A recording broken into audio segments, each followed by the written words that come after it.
Hey guys, this is a follow-up video to the venting video. The reason I'm making this is because when I read through the rest of the documentation, there's some conflicting advice on the venting that I want you to be aware of, and also to be aware of, I did call Rheem's installation support and clarified this with them. So I want to make sure you guys understand everything to know about the venting so that you do it correctly and you don't have to redo it. The good news is I do not have to redo my venting, and I'll explain what the issue is and what the support team told me. So this is what caused my initial anxiety. I got this easy installation guide as part of the water heater, which I didn't even look at. I looked at the full installation guide, which is over here, several more pages and more detailed.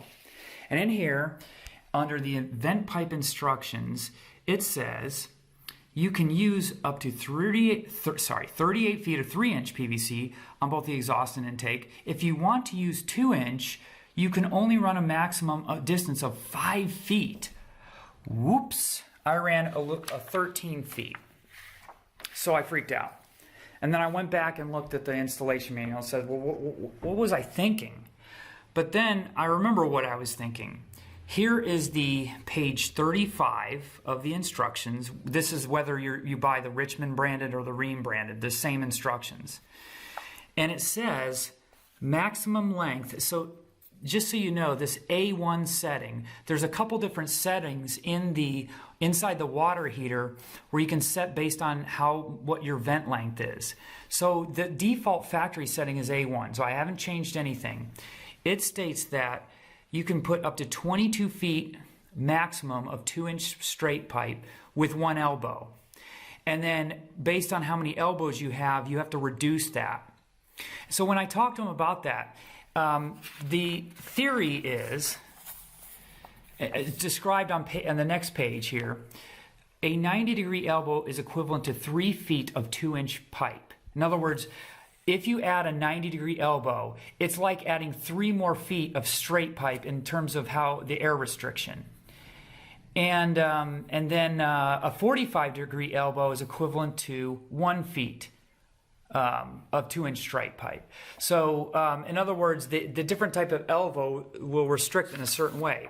So what I clarified with the guy was, what we're aiming for here on the factory A1 setting is 25 total feet of straight pipe. In other words, if your unit is like this, you're allowed 25 feet of straight pipe.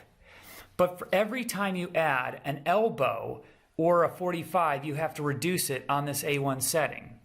Now, what's not clarified here is there are different types of elbows. So let's talk about that. Here, so when you go to the store, you'll see, and this is all 2-inch right here. I'm sure it's the same for 3-inch. This is what's called a vent elbow. Look at how tight that is. It's a tight 90. Vent elbows are proper for plumbing air, only for plumbing air installation. But in this case, you would assume that this is the same thing. This is a vent, but this venting is very for this water heater is very particular to restrictions in airflow, where venting air just for your typical plumbing installation, this is possible. But we will never use these tight 90 vent elbows in this type of situation. So let's just throw that out. These are okay to use in this situation.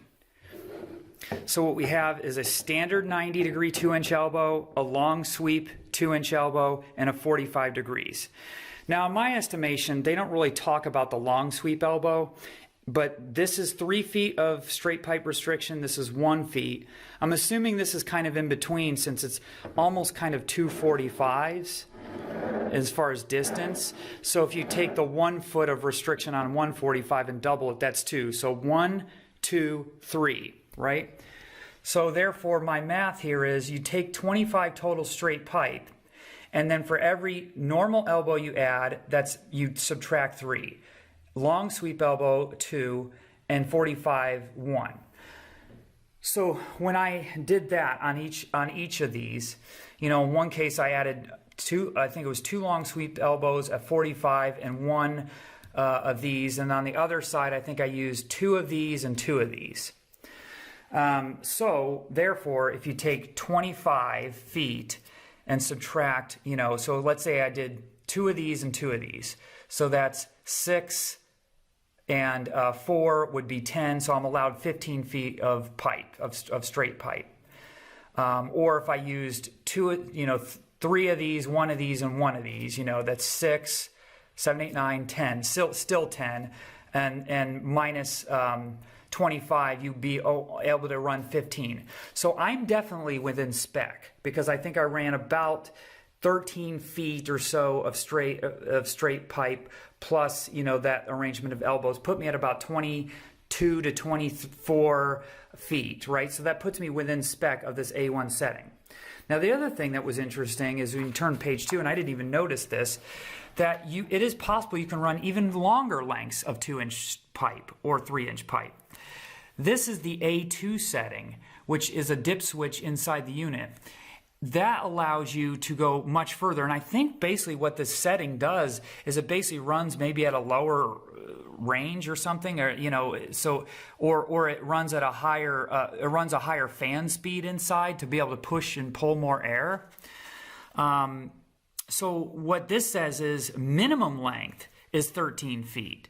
So if I end up having issues with what I did, I can set it to the A2 setting, which will turn on a higher speed fan, and we'll be able to push more air. But this says the minimum length has to be 13 feet.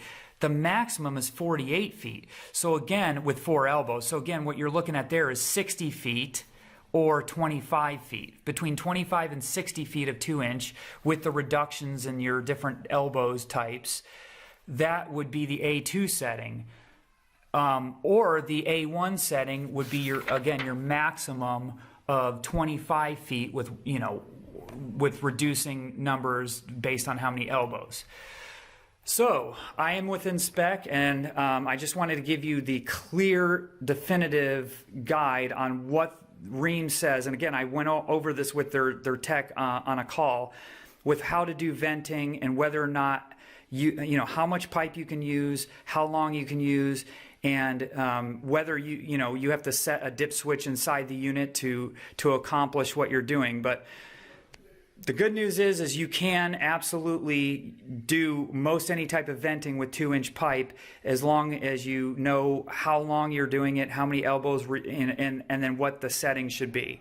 So hope you find that informative. The last thing I would want is to produce information that was not accurate and to have people have failures or any other type of problem with their equipment. So hopefully that clarified everything, and the next video we'll finish up the install and clean up all the piping, and we'll call it completely done. Thanks for watching.